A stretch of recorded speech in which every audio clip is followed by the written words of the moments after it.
किसी ने बड़ा मासूम सा प्रश्न पूछा है कि हमें चालाक बनना चाहिए या फिर शरीफों की अलग दुनिया बनानी चाहिए। बहुत सिंपल सा प्रश्न है और बहुत भोला प्रश्न है। इसलिए हम बोलना चाहेंगे कि ऐसे लोग ना बहुत ज़्यादा परेशान होते हैं, अपनी लाइफ में दुखी होते हैं, क्योंकि ये बहुत भोले होते हैं। कई जगह वो धुतकारे जाते हैं, परेशान होते हैं और उन्हें चीट भी ईजिली कर लिया जाता है। तो जो लोग ऐसे हैं ना, वो रिलेट कर पाते होंगे कि अक्सर उनके साथ भी ऐसा होता है, क्योंकि मासूम, भोला, ये सब इस दुनिया में काम नहीं आता। अगर आप भोले हैं ना, तो हर कोई आपको परेशान करेगा ही करेगा। आप परेशान होंगे। अगर हम ये बोलें कि नहीं आप हमेशा भोले बने रहिए, तो वो गलत हो जाएगा, क्योंकि भोले लोगों को कोई भोला रहने ही नहीं देता इस दुनिया में। तो भोले रहने की ज़रूरत नहीं है, आपकी मासूमियत बरकरार रहेगी, बस आपको होशियारी सीखने की ज़रूरत है। कैसे? कुछ सिंपल से टिप्स के साथ। हमारा मिशन आपकी लाइफ को इजी बनाना है, तो जानना है ज़रूरी। तो वेलकम टू रंग दे जिंदगी, शेयर हैप्पीनेस विद पूर्वी। अक्सर ना, जो दुनिया से कुछ चाहता है वही ठगा जाता है ना। अगर हम दुनिया से क्या चाहते हैं? बस उनसे प्यार चाहते हैं। अगर सामने वाले ने चीट कर दिया तो हम तो ठग गए ना। तो इसलिए हमें हमेशा लाइफ में चतुराई भी आनी चाहिए, होशियारी आनी चाहिए। अगर होशियारी नहीं होगी ना, तो कोई भी आके आपको मासूम भोला समझ के आपको चीट करके चला जाएगा। तो हमें होशियारी सीखनी चाहिए, कुछ सिंपल से टिप्स के साथ। चलिए बताएं। अच्छा, भोले लोगों को ना लोग जल्दी चीट क्यों करते हैं? क्योंकि वो अपनी कमजोरी बता देते हैं। अरे मैं ना बहुत जल्दी दूसरों के विश्वास में आ जाता हूँ। तो दूसरों का विश्वास आप आसानी से, कोई भी आपका विश्वास जीत सकता है, ये उसको समझ में आ गया। आपकी कमजोरी उसको पता चल गई। तो सबसे पहले अपनी कमजोरी को उनको व्यक्त मत कीजिए, यही भोलापन आपको खा जाएगा। इसलिए सबसे पहले आपको ये ध्यान देना है कि आपको सामने वाले की बात में नहीं आना है।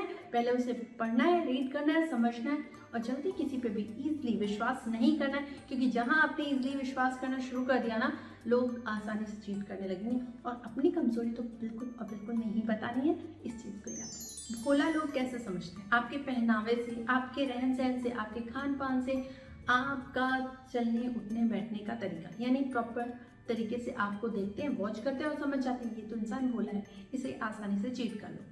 तो सबसे पहले ना अपने पहनावे को, अपने रहन सहन को चेंज कीजिए, अपनी लाइफ स्टाइल को थोड़ा चेंज कीजिए। जैसे ही आपने चेंज किया ना, फटाक से लोग आपको अट्रैक्टिव फील करेंगे और स्मार्ट फील करेंगे। फिर आप वो चीट करने की कोशिश नहीं करेंगे। और हाँ, समझदारी वाली बातें करने की कोशिश किया कीजिए। अगर आप उटपटांग बातें करने लगेंगे ना, तो ईजिली लोग समझ जाएंगे कि ये तो बेवकूफ़ है। आप भोलेपन की बातें करेंगे, उन्हें डाइजेस्ट नहीं होगा। इसलिए भोलेपन की बातें करना बिल्कुल बंद कीजिए, उन्हें स्मार्टली बात कीजिए। अगर बात आप उनसे नहीं कर पाते, वो आपको दबाने की कोशिश करते, तो बिल्कुल शांत रहिए, साइड हो जाइए। ऐसे लोगों से दूरी बनाइए। और एक चीज़ बहुत इंपॉर्टेंट है, निडर बनिए। आप जितना ज़्यादा लोगों से डरेंगे ना, उनसे दूर भागते रहेंगे, वो भी प्रॉब्लम कर सकता है। अगर कोई आपको दबाना चाहता है ना, तो उससे थोड़ा स्ट्रिक्टली बात करना शुरू कर दीजिए। तब उसे समझ में आ जाएगा कि ये इंसान ना हल्का नहीं है, इसमें भी दम है। वो कुछ भी हमारे बुरा भला बोल सकता है 4 लोगों के सामने, तो मेरी इंसल्ट कर सकता है। इसलिए हमेशा किसी को अपने ऊपर हावी मत होने दीजिए। अगर ऐसा कोई इंसान है जो आपको बार बार दबाने की कोशिश कर रहा है, तो एक बार उनकी क्लास लेना ज़रूरी है। अगर बात करें होशियार बनने के लिए, तो सबसे पहले ना आपके अंदर कॉन्फिडेंस आना चाहिए।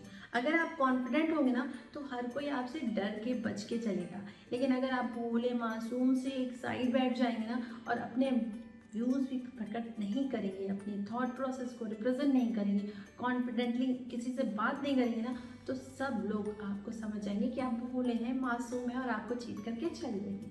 तो इसलिए सबसे पहले तो आपको कॉन्फिडेंट बनना होगा। कॉन्फिडेंस लाने के लिए आपको अपनी लाइफ में बस खुद को अच्छा फील कराना होगा। मॉर्निंग में उठ के खुद के लिए प्रे कीजिए, अच्छी चीज़ों को फील कीजिए, और अपने अंदर एक आत्मविश्वास भर लीजिए। बस आपके अंदर कॉन्फिडेंस आ जाएगा। और कॉन्फिडेंस के साथ ही दूसरों से बात कीजिए, भले उसमें ज़्यादा नॉलेज ना हो, लेकिन 2 लाइन अगर बोलनी है ना, तो कॉन्फिडेंटली बोलिए।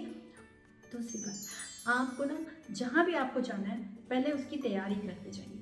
जो चीज़ आपको बोलनी है, जहाँ बोलनी है, अगर आप दोस्तों के साथ हैं, तो आपको पता होना चाहिए कि आपका कौन सा दोस्त अच्छा है, कौन सा आपको चीट करने वाला है। तो उनसे उस तरह की बातें कीजिए। पहले माइंड को प्रिपेयर कीजिए। जब आप माइंड को प्रिपेयर करेंगे, तो आप अच्छे से बात कर पाएंगे, होशियारी से बात कर पाएंगे और समझदारी भी दिखा पाएंगे। अच्छा, अब आपको कम्युनिकेशन स्किल भी अप करनी होगी। आपको बात क्या करनी है ये पता है, लेकिन किस तरीके से बात करनी है ये नहीं पता ना, तो प्रॉब्लम हो जाएगी। इसलिए सबसे पहले आपको कम्युनिकेशन स्किल को बढ़ाना होगा। कम्युनिकेशन स्किल अगर अच्छी होगी तो आप किसी के सामने अच्छे से बात कर पाएंगे। और उसके लिए हमने एक और वीडियो बना के रखा है, अगर आपने नहीं देखा तो ज़रूर देखिएगा, जिससे कम्युनिकेशन स्किल अप हो जाएगी। अक्सर लोग ना मासूम होते हैं, तो जब भी वो बात करते हैं तो अपनी बातों को व्यक्त नहीं कर पाते। जैसे कि अगर उन्होंने कोई अच्छा काम किया ना, तो वो नहीं बता पाते कि मैंने अच्छा काम किया है, और दूसरे लोग उनका क्रेडिट लेके चले जाते हैं, है ना? ऐसा होता है ना? बिल्कुल ऐसा ही होता है कि आप अपनी बातों को व्यक्त नहीं कर पाते और दूसरे आप काम का क्रेडिट लेके चले जाते हैं। तो सबसे पहले आपको कम्युनिकेशन स्किल को अप करना होगा और अपनी बातों को व्यक्त करना आना चाहिए, तभी तो आप खुल के दूसरों से बात कर पाएंगे। अच्छा, कम्युनिकेशन स्किल आने से काम नहीं चलेगा, आपको सुनने की कला भी आनी चाहिए, यानी लिसनिंग स्किल भी अप होना चाहिए। अगर आप अच्छे से सुन पाएंगे तभी तो आप अच्छे से बोल पाएंगे, आप समझ पाएंगे कि कौन क्या बोल रहा है, तभी तो आप अपनी बातों को व्यक्त कर पाएंगे। तो सबसे पहले ना सामने वाले की बात सुनिए, ध्यान से सुनिए, वो क्या बोलना चाह रहा है, क्या बताना चाह रहा है, और वो आपके साथ कैसे रिलेशन डेवलप करना चाह रहा है, ये भी चीज़ें समझिए और इसके बाद ही अपने व्यूज़ व्यक्त कीजिए। अच्छा, टॉपिक पे आपको बात पता ही नहीं है और आप बोले जा रहे हैं, नहीं, जो काम की बात हो ना वही करिए और टू द पॉइंट बात कीजिए। जब आप ऐसी बातों को रिप्रेजेंट करेंगे ना, तो लोगों को अच्छा लगेगा और वो आपसे खुल के बात कर पाएंगे, समझ पाएंगे कि आपको इस मैटर में नॉलेज है। लेकिन अगर आपको नॉलेज नहीं है, आप फालतू की बातें बोले जा रहे हैं ये दिखाने के लिए कि आप कॉन्फिडेंट हैं, तो बिल्कुल गलत हो जाएगा। इसलिए आपको जब भी बोलना ना, आपको खुल के बात करनी, लेकिन तभी जब आपको उसके बारे में प्रॉपर नॉलेज हो तो। अच्छा, जो लोग भोले होते हैं ना, वो घर में भी भोले बने रहते हैं, वो ना घर वालों से भी कटने लगते हैं। उन्हें लगता है अरे मेरी बेइज्जती तो घर वाले भी करते हैं, मेरी कोई रिस्पेक्ट नहीं करता। तो आप घर वालों से कट कर कहाँ जाएंगे? नहीं जा सकते। तो घर वालों से बैठना शुरू कीजिए और प्लीज़ कॉन्फिडेंस के साथ बैठिए, उनसे बातें कीजिए, उन्हें भी रियलाइज होने दीजिए कि आप भोले नहीं रहे। अब आप स्मार्ट बन चुके हैं, आप स्मार्टली बात कर सकते हैं, चतुर हो चुके हैं। और कोई भी बार बार कमेंटबाजी करता है या कुछ आपको नीचा दिखाने की कोशिश करता है, तो एक बार आप उनको स्ट्रिक्टली बात कीजिए, ज़रूर और ज़रूर काम आएगा। क्योंकि आज की लाइफ में आप भोले बनकर नहीं रह सकते। आप अपने अंदर रखिए भोलापन, लेकिन सामने वाले को चतुराई दिखाना बहुत ज़रूरी है, होशियारी दिखाना बहुत ज़रूरी है। स्मार्ट नहीं रहेंगे तो हर कोई आपको भोला समझ के चीट करने लगेगा, आपको परेशान करेगा, वो आपके रिलेटिव भी हो सकते हैं। तो सबसे पहले आपको खुद को स्मार्ट बनाना बहुत ज़रूरी है। तो मैं पूर्वी अब आपसे मिलूंगी नेक्स्ट वीडियो में। जाते आते लाइक शेयर सब्सक्राइब करना ना भूलें और कमेंट सेक्शन में जरूर बताएं मेरी वीडियोज़ के बारे में, और जो आप जानना चाहें बेल आइकन को प्रेस करना ना भूलें ताकि आप इस तरह की वीडियो देख सकें। तब तक के लिए टाटा बाय बाय।